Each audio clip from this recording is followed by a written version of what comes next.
Olá! Graduado em jornalismo pelas Faculdades Integradas Alcântara Machado, a AFIAM, ele é mestre em comunicação e mercado pela Casper Libero e doutor em linguística pela Universidade Presbiteriana Mackenzie.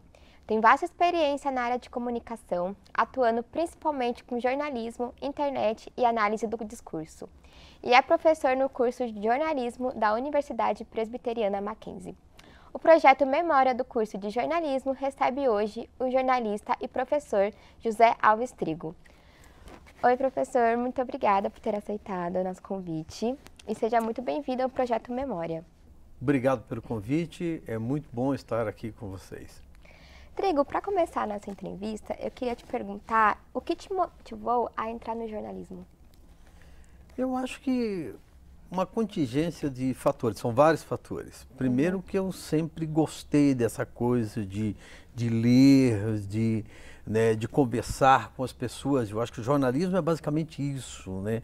É entender o ser humano e gostar das pessoas. Então eu sempre gostei disso. É natural que quando você é novo, quando você tem lá seus 18, 19 anos, como você tem, quando muitos dos nossos alunos têm, você tem as dúvidas, né? Eu nunca tinha, para mim não estava muito certo se eu queria exatamente jornalismo. Tanto que eu acabei indo fazer uma outra faculdade que eu acabei entrando em administração de empresas. Mas eu sempre tive esse gosto pela notícia, e isso me motivou a vida inteira a trabalhar nessa área. Sim. E qual foi a sua trajetória antes de se tornar o jornalista? Bom, pelo visto a gente vai ter aqui um programa de 4 horas, né? Até porque... Tem problema. Até porque eu comecei muito cedo. Eu comecei com jornalismo com 18 anos no interior de São Paulo, numa cidade chamada Juquiá. É uma cidade bastante desconhecida, no Vale do Ribeira, sendo correspondente do jornal Tribuna de Santos.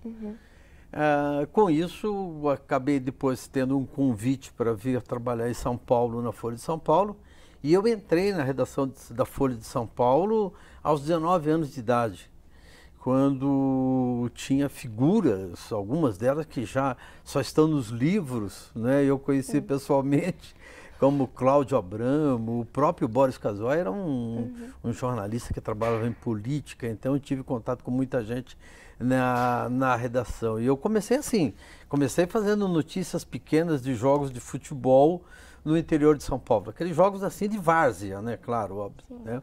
Mas comecei muito cedo fazendo isso. E como você avalia o mercado de trabalho desse período para o período que estamos vivendo agora? Pois é, as pessoas tendem a achar que o mercado de trabalho está sempre pior. Eu acho que era pior antes e hoje está melhor. Só para você ter uma ideia. Quando eu comecei a trabalhar, você tinha as revistas, você tinha os jornais, né? Mas a gente só praticamente ia os programas de rádio. Sim.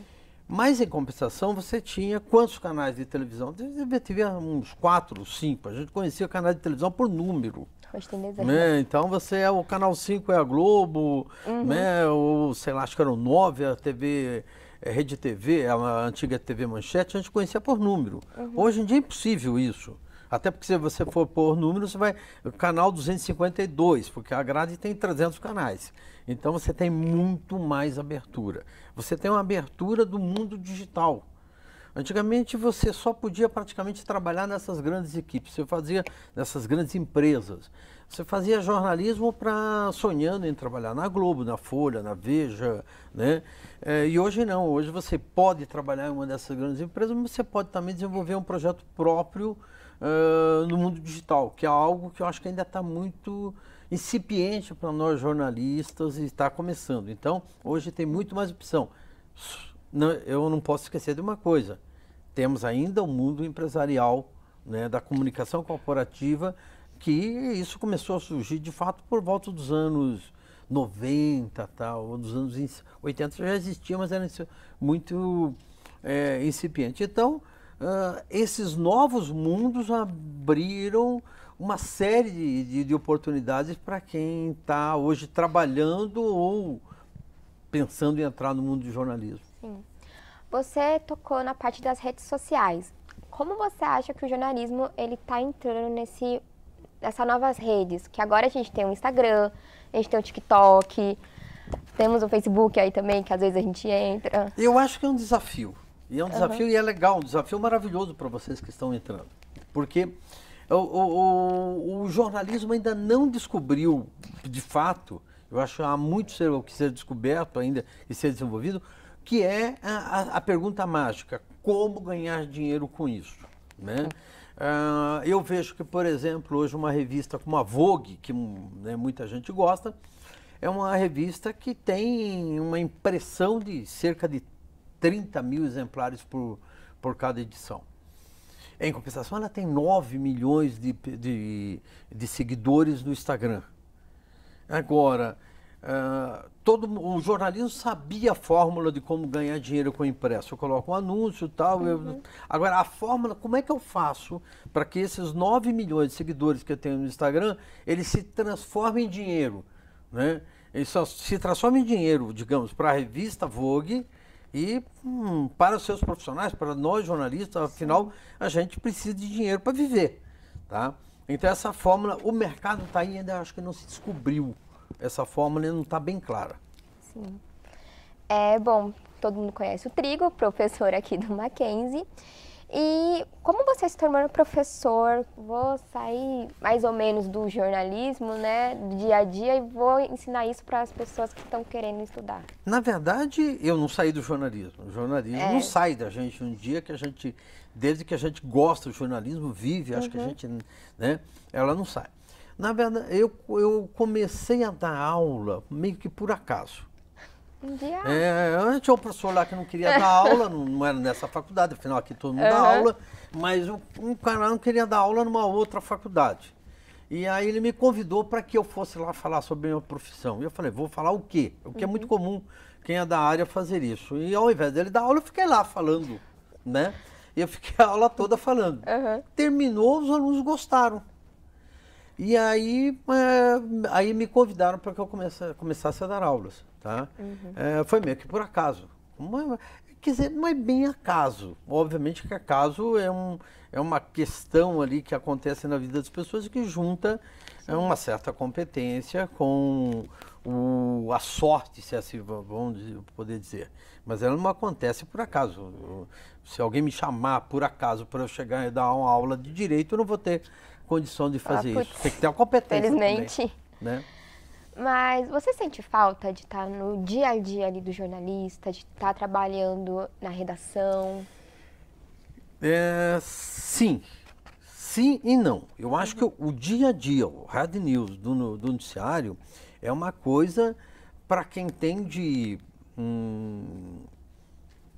18 a 35, 40 anos. É muito puxado. A gente entra no mundo, é um mundo maravilhoso de produção de noticiário. Quem não viveu precisaria ter vivido isso, em que você não tem feriados, não tem finais de semana. Você, muitas vezes, por exemplo, na redação, você sai 19 da noite e volta às 7 da manhã. Ou 20 horas e volta às 7. Mal não esfria a cadeira. Então, eu sinto falta disso, sim. Só que é uma vida que, assim, você acaba abrindo mão de muitas coisas do seu dia a dia. Por exemplo, almoços de domingo praticamente não existiam, né? Eu vejo que essa semana, por exemplo, o Tramontina, que é um jornalista da Globo, depois de 43 anos atuando no mercado, resolveu parar de trabalhar para viver a vida, digamos assim, normal, cotidiano da maioria das pessoas, com família e tudo mais. Então eu sinto falta disso, sim, mas eu acho que isso tem um limite na sua vida. Uma hora que você fala, pô, eu preciso viver também. Só para complementar a pergunta, eu sinto falta, talvez, mais de ter mais tempo para escrever mais. Eu acho que isso que também é uma coisa do jornalismo que eu acabo fazendo muito pouco. A gente prepara muita aula, faz um monte de coisa, dá TCC e escreve muito pouco. Mas não coloca em prática, né? Mas acaba escrevendo muito pouco, sobra muito, sabe, sobra muito pouco tempo para isso. E então, você faz um livro, Trigo? Pois eu acho que eu deveria, eu sempre penso nisso e toda vez que eu penso nisso eu digo eu vou fazer. Mas não faço. Eu deveria estar aí uma das coisas que eu deveria, sabe? Já pensei em vários, mas não fiz. Né? Eu tenho, com certeza, eu tenho muitas histórias para contar e tenho bastante o que escrever, mas não fiz. Deveria ter feito.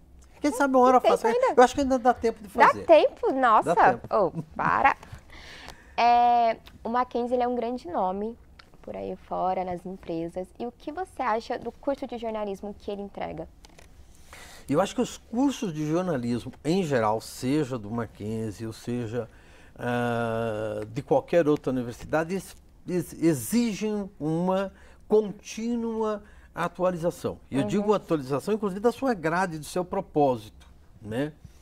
Eu estou falando que hoje, por exemplo, a Vogue tem 9 milhões de seguidores no Instagram e tem 30 mil edições impressas.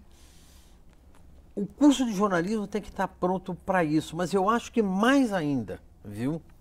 Eu acho que o nosso curso é excelente, mas o curso em geral, e o Mackenzie tem uma coisa, de uma proposta mais inovadora, eu acho que a gente deveria estar pensando no ambiente universitário, e é esse o papel da universidade, quais novas propostas poderiam ou devem ser feitas para o jornalismo.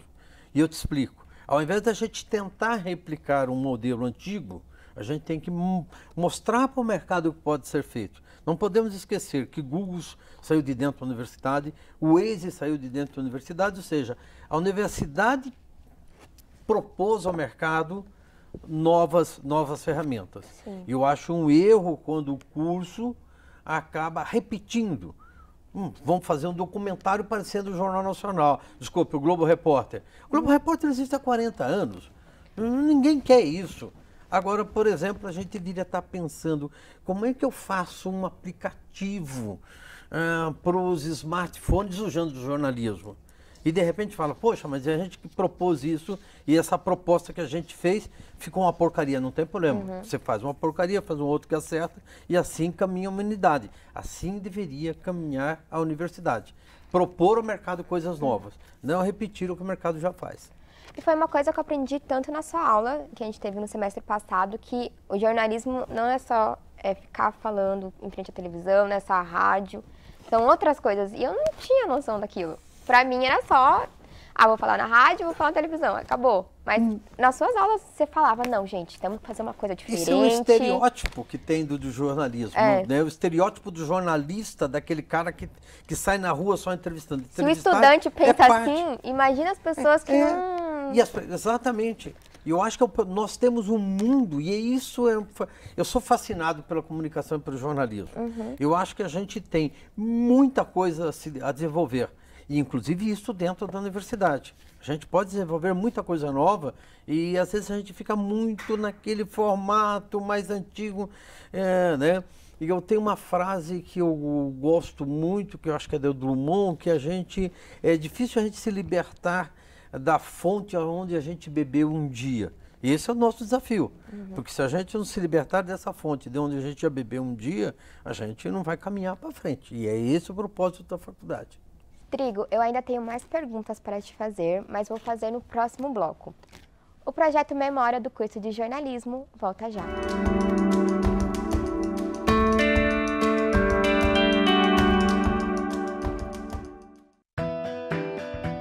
Estudar é uma forma de ampliar horizontes.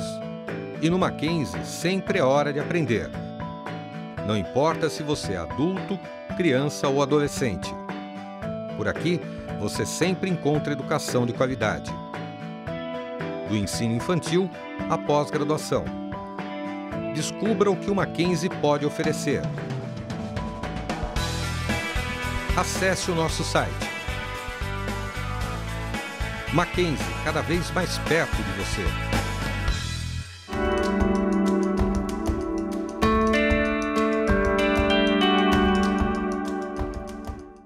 O projeto Memória do curso de jornalismo está de volta. Ao meu lado, José Alves Trigo, professor do curso de jornalismo do Mackenzie. Trigo, no outro bloco a gente estava falando sobre as redes sociais e como você acha que podemos cancelar assim as fake news que estão ocorrendo? Pois é muito difícil isso. Isso eu diria que é uma tarefa quase impossível. Sim. Primeiro que as fake news sempre existiram. Só que Tá? no Sempre momento, existiram. O que a internet fez? Ela só deu amplitude a isso. intensificou cada vez mais. Intensificou algo que já existia. Né? A mentira, fake news não é nada mais do que a mentira. A mentira é quase que intrínseca do ser humano. Né? Desde as pequenininhas, como assim, por exemplo, faltei na semana passada porque minha mãe estava doente, ou minha avó passou mal, já é uma fake news, né? Mas até as grandes que a gente tem aí, que a gente vê na política. Então, não dá como evitar isso. Eu acho que é como você tentar segurar a força de um oceano. Né? Você pode minimizar, por exemplo, punindo os eventuais perfis que são notórios de simulação de fake news. Mas evitar é praticamente impossível, tá? A fake news e a mentira fazem parte da história e da natureza humana. Certo. Estamos vivendo num momento em que o jornalismo ele está sendo muito atacado, principalmente agora no ano eleitoral. E como o jornalismo pode se defender desse ataque que estamos recebendo? Eu não acho que o jornalismo tem que se defender de um ataque que ele recebe. Eu acho que o jornalismo ele tem que fazer o seu papel. E eu gosto muito da situação em que quando o jornalismo ele é criticado não pelos seus erros notórios, como já tivemos, a gente sempre diz aqui em São Paulo do caso da escola base, mas me parece que tem uma outra coisa. É natural que o jornalismo, quando bem feito, ele vai ser sempre criticado. Né? Eu acredito que hoje, vocês são muito novos, e, por exemplo, a gente vê que alguns veículos de comunicação criticam o atual governo. Sim. Mas é natural que quando no próximo governo, se não houver a reeleição, que os veículos de comunicação continuem criticando. O jornalismo, de fato, ele só é verdadeiro mesmo quando ele se opõe, quando ele mostra os erros. E aí ele vai ser criticado. Né? Hoje, por exemplo, a gente vê algumas críticas aos meios de comunicação saudadas por alguns partidos, mas mesmo partidos que já foram criticados. Então, é papel do jornalismo denunciar. Sim. E ele vai ser, toda vez que você denunciar, você vai ser criticado pelo seu trabalho. É natural. Então não tem que se defender, tem que fazer um bom jornalismo. Ok, obrigada, gente. Pode continuar atacando. Qual é o lugar do jornalista nessa era digital? Excelente pergunta. Qual é o papel do jornalista? Ele já não é nem tanto um descobridor, né? É uma expressão, existe uma expressão inglesa, original report, que mostra isso, que era a pessoa que ia na origem da informação descobrir e mostrar para as pessoas. Hoje isso não acontece.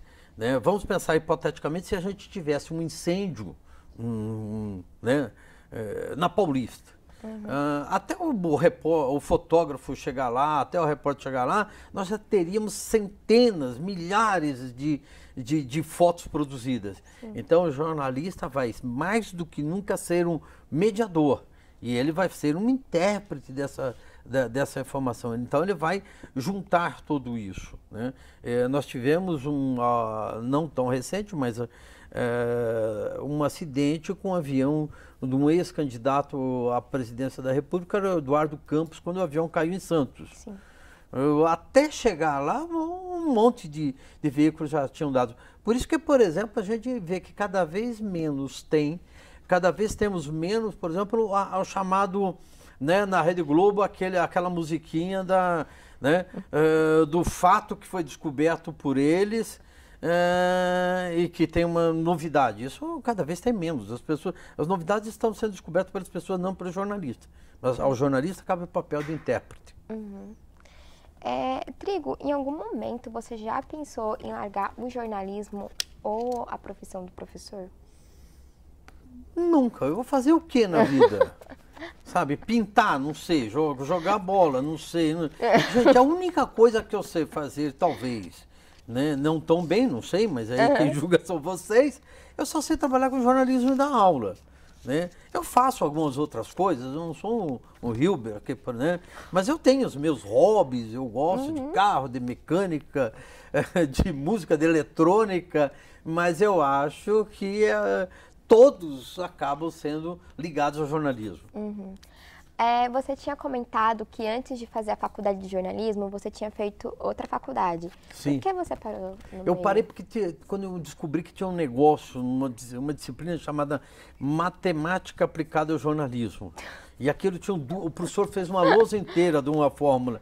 E quando eu olhei para aquela fórmula, assim, com a lousa inteira, com aquela, eu pensei, nossa, Meu se eu Deus. tenho que viver disso, minha vida será um inferno. E eu falei, é melhor desistir disso. Não que a faculdade não tenha sido legal, por exemplo, hoje eu uso muita coisa da faculdade de administração, né? Por exemplo, tinha uma disciplina que eu adorava, organização e métodos, eu acho importante ter organização e tal, mas não matemática. Não, de matemática, pelo amor de Deus. Quando eu estava no fundamental ainda, eu ficava, que curso que não vou precisar usar matemática de jeito nenhum. Você não me perguntou, mas eu tenho 62 anos de idade. E aos 62 anos de idade, eu ainda estou tentando descobrir para que eu vou usar a fórmula do MRUV, Movimento Retilíneo Uniformemente Variado, que eu aprendi em física na escola. Gente, eu não usei para nada até hoje, gente. nem a fórmula de delta. E se eu precisar fazer uma conta, eu tenho uma calculadora. Exatamente. Pra que ficar Coitado, o gastando? professor fez aquele negócio enorme lá e eu falei, poxa vida, a calculadora me resolveria isso. Triste, né? professor. Nossa. E é o seguinte, ele estava ensinando desconto simples no curso de administração. Eu falei, antes que venha o desconto, talvez complicado, ou complexo, ou composto, eu vou embora. Nossa, gente, não rola. Ó, exatos pra mim nunca rolou. Nunca rolou. Não sei até hoje como passei em exatos na faculdade. Na faculdade não, na escola. Na sua opinião, qual é o futuro do jornalismo? E, assim, quais são as áreas que passarão por mudanças?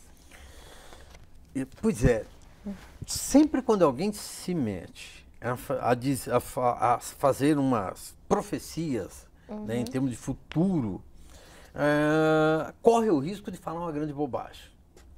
Eu, às vezes, faço exercício em sala que eu gosto muito de perguntar para os alunos. Ainda ontem perguntei. Daqui a 10 anos, pense em alguma coisa que você acha que vai existir na nossa área de comunicação e de jornalismo.